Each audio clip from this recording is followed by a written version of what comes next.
বাংলাদেশের সিনেমায় কাজ করছেন পাকিস্তানের মডেল ও অভিনেত্রী জারা আহমেদ। ফোর্স নামের সিনেমায় চুক্তিবদ্ধ হয়েছেন তিনি। এবছরই পবিত্র ঈদুল আজহায় মুক্তি পাবে সিনেমাটি।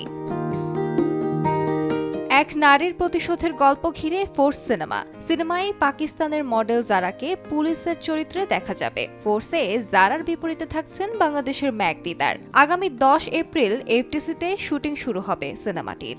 এফডিসি ছাড়াও কেরানীগঞ্জ, গাজীপুরে শুটিং করবেন এই নায়িকা। প্রায় 2 সপ্তাহ বাংলাদেশে থাকবেন জারা।